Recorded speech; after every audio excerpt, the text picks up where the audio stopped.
Hello everyone. Today we're going to be looking at a Motorola 5200. This is what it looks like.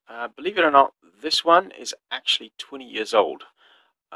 This was manufactured according to the serial and model number. That's a U, so that will be 1994. So this was manufactured late 1994, I believe. So this is 20 years old this year. Pretty amazing considering it's in great shape. This one has the car kit compatible antenna with the socket that would connect to a plug on the cradle in your car, and with a flip open you'd be able to place calls. Back in the day, of course, you wouldn't have that in your car nowadays. So let's try and fire this one up and see what it can do. This one's got a bit of super glue on it. That's actually how I bought it. I bought this phone off a guy in Germany, and this is the D1 Club version, and these were available on the D1 Telecom network in Germany. I do have another one like this. Before I break it, this is the identical phone. The one on my left is just branded Vodafone.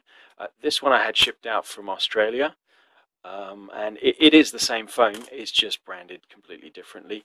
This, of course, has the original antenna pull out. Of course, it's worth noting that the antenna, actually, this bit is just a bit of plastic. Actually, unlike the bigger T.A.C behind in the background, they had a 6-inch antenna, which actually was used for communicating with the cellular networks.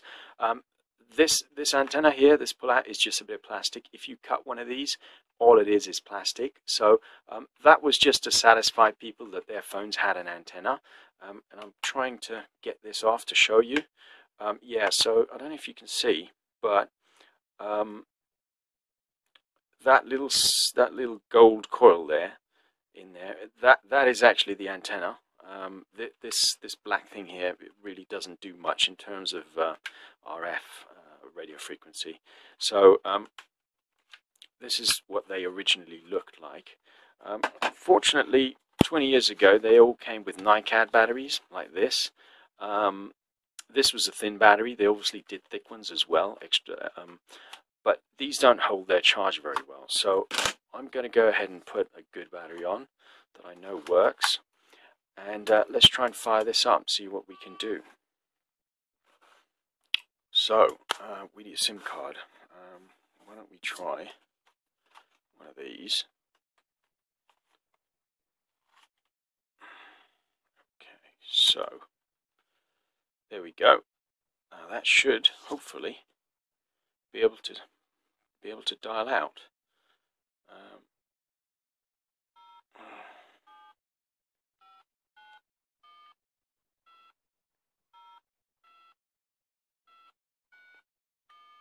Right, so put the number in that one. So let's try and use this one here.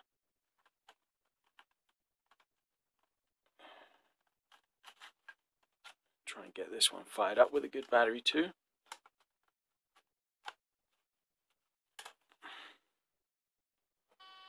Okay, so let's try and place a call. Wait till that picks up cell phone service. It actually shows you how good these are, because we're in the basement, and normal phones like an HTC or a Samsung S4, actually you don't get pretty much no signal in the basement. But the algorithm for this display, which shows you service, is actually not the same as on a Nokia or Nokia phone. This tends to always show full signal pretty much, unless you're in a poor coverage zone. So let's try and place a call, and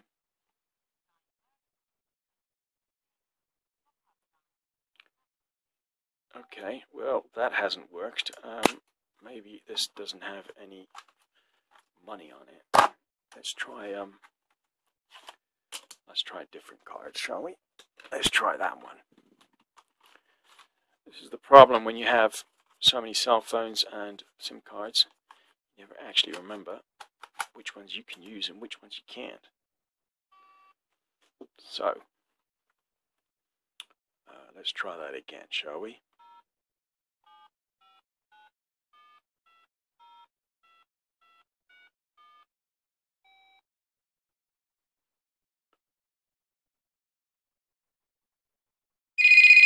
go. Of course, caller ID didn't exist back in the day, so even though it exists on the cell phone network, these phones don't actually support it. Of course, when you open the flip, it answers the call. So these do actually work. Now, what's interesting to note also is that at the time, these did not support SMS or messaging. I think when they first launched the service, it wasn't part of the service plan that you had, so you could just place and receive calls. There was no way to actually send messages. And then with the updated software on these, they were able to receive messages, but I'm pretty sure actually that you couldn't send them. Certainly on the 5200 you couldn't. On the later ones, I think you could. I'm going to fire this one up in another video and try that. This is a 7500. Inherently it's the same phone, just with updated software on it. And it's just in black. And these weren't branded like the 5200s were for cellular providers. So these came out in 93, 94. I think these ones came out a bit later than that, probably 95, 96.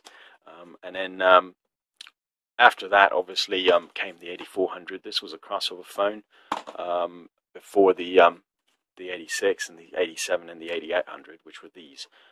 But I'm going to talk about these in another video, I think, because there's a lot to talk about them. So that's it for now, really. Imagine having to carry that in your shirt pocket. I think you'd end up with one shoulder stronger than the other. So these do definitely still work. These operate on GSM 900, so anywhere where there's GSM 900, you can still use them. As far as I know, that's most of Europe. Parts of Asia and certainly in Africa, you can still use these. The 5200s, this particular one won't work in the States, in any of the 50 states in the US. It won't work in Canada either, or in Southern America, because they use other systems like CDMA, TDMA, and GSM 1900. Amongst other things. So this one will not work anywhere outside of Europe or Asia or Africa. So worth noting, if you're thinking of buying one on eBay or something, you can probably pick these up for about 10, 15, 20 bucks maybe. I bought these quite some time ago for about 10, 15 bucks. So, but they are still available. Occasionally these come up on eBay. And they're worth getting because these are about 20 years old now, so I'd say that was considered vintage. So anyway, thanks for watching. Don't forget to check out my other videos on unlocking some of these and some helpful tips and tricks. And don't forget to subscribe. Thanks for watching.